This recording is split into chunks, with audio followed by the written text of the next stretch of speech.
Bonjour à tous, je vous retrouve aujourd'hui pour les horoscopes du mois de mars 2024. Je vais prendre les signes les uns après les autres, contrairement à ce que j'ai l'habitude de faire. Comme je l'ai fait au compte-gouttes, comme ça je pourrais les poster les uns après les autres. Alors je commence avec le signe du cancer pour ce mois de mars 2024. Alors, ça va être important de bien comprendre ce que va représenter le transit de Saturne et de Neptune dans votre secteur 9 en Poisson et les planètes Jupiter et Uranus qui, de notre côté, sont dans votre secteur 11 en Taureau. Pourquoi? Eh bien, parce que ce mois-ci, en fait, on a le Soleil, Mercure, qui sont dans ce signe du Poisson, dans votre secteur 9, qui vont être rejoints plus tard dans le mois par Mars et Vénus. Donc, ça veut dire que toutes les planètes qui transitent dans votre secteur 9 en Poisson vont former ce qu'on appelle d'abord une conjonction à Saturne et ensuite une conjonction à Neptune. Donc, elles viennent réactiver ce que ces planètes lentes sont en train de planifier finalement pour vous depuis un moment, mais qui est forcément réactivé quand les planètes rapides viennent se coller, si vous voulez, à ces planètes lentes qui ont une vision, un plan plus large et que les planètes rapides viennent, si vous voulez, stimuler, mais c'est un plan qui est présent de toute façon pour toute l'année pour vous. En tout cas, ce premier semestre. Alors ici, donc d'un côté, on a le Soleil et Mercure qui ont formé une conjonction à Saturne sur la fin du mois de février, qui vont former un sextile à Jupiter, qui vont former ensuite une conjonction à Neptune et un sextile à Uranus. Et donc, tout ça entre votre maison 9 et votre maison 11. Donc, il y a quelque chose qui se joue ici, hein, qui a une énergie quand même assez douce, de guérison, d'apaisement, sachant que ce mois-ci, hein, comme je le disais, Vénus et Mars, eux aussi, plus tard dans le mois, on en parlera tout à l'heure, vont venir se rajouter à ce balai planétaire dans votre secteur 9 et donc fortement activer ce secteur 9. Alors, du coup, cette maison 9, elle est reliée aux études, elle est reliée à la spiritualité, à la croissance, à l'élévation, à toutes les affaires officielles, juridiques, à l'enseignement qu'on suit ou qu'on dispense. Donc, on est dans une période de croissance par l'ouverture. On va commencer à structurer ses idées, à structurer ses projets, puisque ces planètes viennent réactiver les liens avec les planètes en maison 11 qui, elles, nous parlent de projets, de collaboration avec un groupe, de stimulation avec les amis, etc. Donc, on est sur ce mois-ci, sur un mois où on structure ses rêves, ses aspirations avec Neptune qui est aussi dans ce secteur 9, de manière à ce qu'ils permettent plus d'épanouissement, plus de croissance, plus d'évolution personnelle par la suite, puisque c'est ce que le Soleil et Mercure sont là pour nous dire, hein, c'est on poursuit des buts, des objectifs, des idées, des pensées qu'on est en train de concrétiser et qui vont permettre un élargissement parfois de la sphère professionnelle, des projets d'une manière générale. Et donc, ça peut passer par tout un tas d'affaires officielles et légales pour vous à régler ce mois-ci ou de planification de vos projets, planification d'une formation, etc. On est complètement là-dedans. Euh, Quand les planètes rapides arrivent donc là pour former ces conjonctions aux planètes lentes, eh bien, elles permettent en quelque sorte de concrétiser, de faire avancer le plan des planètes qui rejoint. Donc, il faut bien comprendre qu'ici, Saturne et Neptune, cette année, dans ce secteur 9, eh bien, nous questionnent les cancers, alors surtout les ascendants cancers, hein, parce que je vous rappelle qu'il vaut mieux toujours écouter d'abord la vidéo qui concerne votre ascendant et ensuite celle qui concerne votre signe. Donc ici, euh, ce qui se passe, c'est que on cherche à redonner du sens à sa vie. Alors ça peut être à travers une nouvelle orientation, mais on cherche à s'élever. Pourquoi je dis ça? Parce que Saturne et Neptune, toutes les deux, vont cette année être certes dans votre secteur 9, et puis petit à petit, en 2025, elles vont être toujours à moitié dans votre secteur 9 et s'approcher de votre secteur 10, du secteur de la carrière, de ce qui est visible dans le monde, de votre vie sociale. social. Et donc ici, il y a quelque chose qui se prépare lentement, mais sûrement, et qui correspond à des idéaux, à une élévation, à une progression, et qui va vous mener entre 2025 et 2026 à une prise de hauteur, à un renouveau important dans votre carrière, dans votre orientation, dans votre vie professionnelle.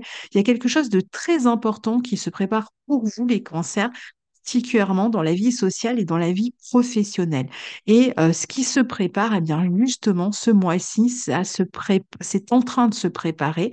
Il y aura d'autres occasions l'année prochaine, évidemment. Il y aura d'autres transits qui viendront mettre l'accent sur cet aspect. Mais ce mois-ci, ce mois de mars, et depuis la fin février, eh bien, c'est un mois où justement on s'attelle à ces projets, à cette nouvelle orientation, on s'y prépare. Alors, comment on peut se préparer?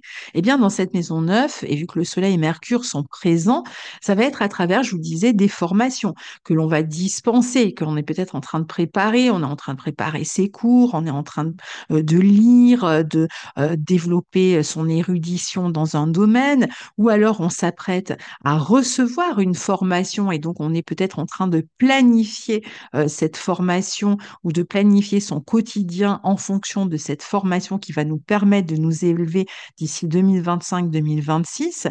Ça peut être aussi à travers des collaborations sur le plan spirituel, sur le plan philosophique, sur le plan créatif, mais en tout cas en se disciplinant beaucoup plus autour de ces objectifs futurs, de ces projets. On est en train d'avancer ici, puisque la maison 9 en poisson est quand même mise en relation, je vous disais, avec les planètes en maison 11, en taureau. On peut trouver ici, par exemple, des personnes qui nous rejoignent dans nos idéaux, qui nous soutiennent. On peut aussi, à travers cette croissance, cette réorganisation, cette réorientation, s'ouvrir à une plus grande clientèle maintenant ou dans le futur. On peut aussi être amené à collaborer avec une équipe à travers des formations que l'on suit ou que l'on dispense. On peut s'associer à des personnes, en tout cas, avec qui on va partager des idéaux communs ici et avancer tous un peu dans une direction, je dirais, avec une belle navigation ici au cours de ces premiers mois. Comme en plus les planètes forment aussi un sextile à Uranus, quand elles avancent petit à petit dans le poisson, ce mois-ci, il s'agit donc de se joindre aux autres, de s'ouvrir aussi à de nouvelles expériences, à de nouveaux savoirs, de se concentrer sur des objectifs neufs et qui vont ramener de la stimulation dans vos vies, du sens dans votre vie, qui vont donc permettre une orientation plus alignée sur le long terme. On peut ce mois-ci donc avancer dans ce sens, mais il faut faire des efforts, puisqu'on le sait, Saturne, c'est pas une planète qui amène la facilité, bien que, vu qu'elle forme de beaux aspects à Jupiter, les efforts sont quand même bien consentis ici. Il s'agit de devenir responsable de ses buts. On a même envie, je pense qu'on a hâte de réaliser ses buts et ses projets ici. De revoir peut-être son système de croyances, tout ce qui peut nous empêcher d'avancer. Et alors, ça va être aussi important de rester très réglo, de suivre les règles, alors une discipline, si on veut devenir expert dans quelque chose, de dissoudre les croyances inutiles, et puis ainsi, on va pouvoir avancer. On peut aussi s'élever et s'ouvrir en allant, par exemple, dans des pays étrangers, en s'ouvrant à d'autres cultures qui vont servir eux aussi nos projets, en intégrant certaines sagesses. Et tout cela va être ramené à un niveau pratique, concret, utile à votre croissance. Il faut donc bien comprendre que tout le mois de mars est dédié à cela pour vous, qui peut vous permettre de vous ouvrir vraiment plus solidement à vos objectifs et d'en tirer une forme de croissance. C'est au niveau concret, il peut y avoir toutes sortes de démarches administratives, juridiques à régler ce mois-ci, des officialisations, des signatures, des papiers, des inscriptions à des formations, des affaires administratives à gérer, peut-être même sur le plan de la santé, au niveau des formations, des affaires administratives ou juridiques à régler au niveau des voyages. Il y a des formalités en tout genre qui peuvent quand même occuper pour vous ce mois. mais c'est pas le mois le plus rapide, mais en même temps, voilà, on a vraiment cette idée de se diriger vers cette période, vers quelque chose de beaucoup plus constructif ou de reconstructif. C'est aussi un bon mois pour toute guérison sur le plan de la santé ou par rapport à des doutes que vous pourriez avoir et donc une amélioration de votre confiance et de votre foi aussi ce mois-ci. Dans cette première partie de mois, le 3 pour Vénus et le 9 pour Mars, ces deux planètes sont encore en Verseau dans votre secteur 8 et elles vont former un carré à Uranus.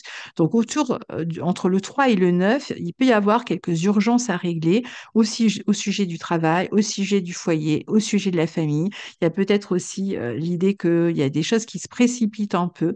Il y a éventuellement un peu de tension possible dans les relations amicales ou avec la clientèle ou avec un groupe de personnes ou des amis même éventuellement. Mais c'est aussi des planètes qui peuvent amener beaucoup de stimulation, donc on partage des idées, on peut changer d'organisation aussi dans son quotidien, dans son travail, dans son lieu de vie. Euh, il y a peut-être des affaires d'argent qui sont liées à la famille ou au foyer ici aussi, ou des histoires de remboursement, ou des affaires d'impôts, enfin des affaires d'argent en tout cas qui peuvent être amenées à être réglées. Ça peut être aussi de l'argent que vous attendiez et que vous recevez. Il y a peut-être des nouvelles connaissances, des nouvelles rencontres aussi qui se font ici pour vous. Il y a un peu d'instabilité, je dirais, sur la vie matérielle et relationnelle, peut-être des dépenses imprévues, des tensions peut-être aussi autour des questions matérielles dans les ressources du couple. Il y a peut-être un peu de dispute, de conflit. On veut pas mettre l'argent dans les mêmes projets, par exemple, hein. Donc, il y a un côté un peu contestataire, des factures qui peuvent tomber comme ça qu'on n'avait pas vu venir. Et on peut se trouver un peu fatigué autour de ces dates-là à cause de beaucoup de sollicitations. Il peut y avoir aussi des transformations, des projets pro liés à un lieu de vie qui sont en cours, par exemple travaux de rénovation, un réaménagement d'un espace de travail ou d'un lieu de vie, nouvelles personnes dans une équipe, etc. Alors, ensuite, on a la nouvelle lune en poisson le 10 mars. Alors, c'est une très belle nouvelle lune pour prendre un nouveau départ grâce à une guérison, ou grâce à des études ou des projets créatifs ou spirituels ou des voyages.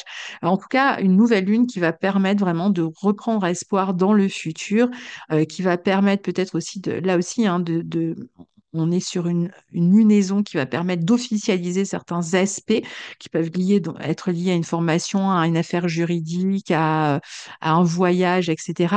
Et on cherche ici à s'élever, à se consacrer à ce que l'on aime. Il y a un nouvel élan qui donne envie de mettre en avant ses dons, son savoir, parfois de s'évader, de se lier aux autres, de dispenser ou recevoir un savoir, comme je vous le disais, de communiquer agréablement avec un groupe, de s'intégrer aussi. C'est une bonne nouvelle lune pour l'image qu'on renvoie, pour plus de popularité, plus de soutien dans vos projets, plus d'aide, d'entraide. On peut se réunir avec d'autres personnes autour de projets communs ici. Pour ceux qui sont dans des périodes où ils cherchent à se soigner, on peut soigner par l'eau, on peut consulter des thérapeutes de manière enfin, qui vont amener euh, des résultats efficaces, si vous voulez. Et donc, on continue quand même d'aller vers cette élévation très tranquillement ici. Alors, le 10 mars, puis le 20 mars, Mercure d'abord, puis le Soleil ensuite, entre en bélier dans votre secteur 10. Et donc, ils mettent l'accent sur votre carrière, votre vie professionnelle, je dirais même de manière générale sur votre vie sociale. Là, il y a vraiment quelque chose qui démarre pour vous, un nouveau départ entre le 10 et le 20. Et il y a quelque chose qui est lancé, hein. On est dans une toute autre énergie, ça s'accélère un petit peu à partir de là. Le printemps arrive, hein, approche ici, et on va être beaucoup plus impliqué dans sa vie professionnelle, dans sa vie sociale. Même si on travaille pas, on peut avoir beaucoup plus d'activités, de mouvements, d'élan, d'énergie, hein. En plus, les planètes vont rejoindre le nœud nord petit à petit, donc, il y a vraiment un lancement hein, qui se prépare pour vous dans votre vie, hein, quelque chose de nouveau qui s'apprête à naître et à émerger, et qui va être très important pour vous, non seulement cette année, mais dans les années à venir. Et donc, il y a des nouveaux défis qui sont lancés ici. Vous allez pouvoir vous reconstruire, vous rediriger autrement. et vous lancer dans toutes sortes de challenges, de nouveaux projets, de nouvelles communications, de contacts intéressants dans la vie professionnelle. Si vous cherchez un emploi, bon, ben, ça ne devrait pas tarder. Et ici, il y a vraiment une amélioration, peut-être des décisions importantes qui amènent cette amélioration dans votre vie sociale. Des rendez-vous même importants. Il y a vraiment cette idée de nouveau départ, de réveil de l'énergie, de reprise de mouvement, d'amélioration des forces vitales, reprise de pouvoir, récupération, rééducation pour certains, reprise d'un travail où ça va être un moment où on reçoit des remboursements, de l'argent qu'on attendait. En tout cas, il y a une très très belle dynamique qui se met en place à partir de là. Et en fin de mois, on a la pleine lune en balance, donc du 25 mars. Elle est aussi une superbe pleine lune de retour à l'équilibre dans les relations familiales, dans un lieu. Alors, comme c'est une éclipse, hein, c'est la première des éclipses du printemps, et que c'est une éclipse au nœud sud, une éclipse lunaire au nœud sud, on va, pour certains, il va être question de quitter un lieu familial, de quitter un appartement peut-être pour emménager ailleurs. Pour d'autres, donc autour du 25 mars et peut-être dans les 6 mois qui viennent pour d'autres, hein, ça peut être aussi des périodes où on va régler des affaires personnelles liées au passé et juridiques en même temps. Donc, ça peut être la fin de quelque chose. Par exemple, ça y est, on signe pour un bail, donc on quitte un lieu pour emménager dans un autre, ou on signe une vente immobilière, donc on quitte une maison pour emménager dans une autre, puis on vend la maison. Pour d'autres, ça va être des affaires qui se terminent et qui sont liées au foyer qui vous permettent, en tout cas, qui se terminent, je dirais, dans de bonnes conditions, parce qu'on voit que ça vous donne une énergie, il y a une relance, en fait, derrière. Donc, bien qu'on soit au bout de quelque chose au niveau de la famille, au niveau du foyer, pour certains, ça peut même être la fin d'une grossesse, donc l'arrivée d'un enfant. Pour d'autres, ça peut être au contraire le début d'une grossesse, donc on apprend, donc la famille va être transformée, voilà. Mais dans tous les cas, ça va amener une nouvelle dynamique. Ça apporte ici une nouvelle dynamique. Ça peut être la fin de travaux aussi dans une maison, par exemple, hein. La fin de quelque chose aussi, peut-être qui a pu être compliqué ou pénible et qui a pu concerner aussi une personne de la famille éventuellement. Ça peut être l'aboutissement d'un projet qu'on a préparé à la maison et donc ça y est, on a terminé et on va pouvoir se lancer. C'est peut-être un projet professionnel que vous avez préparé à la maison et qui va être lancé après le 25 mars. Donc, entre le 25 mars et peut-être la prochaine nouvelle lune qui aura lieu en avril. Donc ici, on arrive à l'aboutissement, en tout cas, de quelque chose, d'un projet à la maison pour d'autres. C'est une bonne période pour renouveler un couple ou se renouveler dans son couple, pour une nouvelle coopération, pour s'apprêter vraiment à se lancer dans une nouvelle aventure, mais en mettant un terme à quelque chose. Parfois, ça va être à une attente parce que vous avez préparé quelque chose et ça y est, c'est lancé. Et puis, parfois, ça va être pour euh, se renouveler en mettant fin à quelque chose ou en ayant une affaire qui était peut-être un peu longue à gérer et qui, ça y est, se termine ici et qui vous permet de vous consacrer à autre chose. Il peut y avoir sur cette pleine lune des retrouvailles, des réconciliations pour ceux qui étaient dans des problématiques familiales, mais il y a vraiment l'idée un peu de laisser le passé derrière soi. Alors peut-être qu'on va passer encore un peu de temps à la maison, hein, peut-être si on emménage ou si on s'apprête à lancer quelque chose à partir de chez soi, on peut vraiment être occupé beaucoup par la famille, par la vie familiale, mais en même temps, on cherche ici à trouver un équilibre entre la vie familiale et la vie professionnelle, en tout cas entre la vie familiale et les projets même sociaux, publics ou autres que vous avez. Et on va être en mesure ici de trouver cet équilibre en prenant des bonnes décisions. On est vraiment dans une période d'épanouissement. Je dirais que c'est quand même une éclipse qui sera plutôt sympathique. Évidemment, on l'étudiera en détail dans une vidéo qui lui sera consacrée. Mais voilà, ça vous donne déjà une idée de comment ça va se jouer pour vous. Voilà, cher ami Cancer, pour ce mois de mars et on se retrouve très bientôt pour la suite des aventures astrologiques. Au revoir.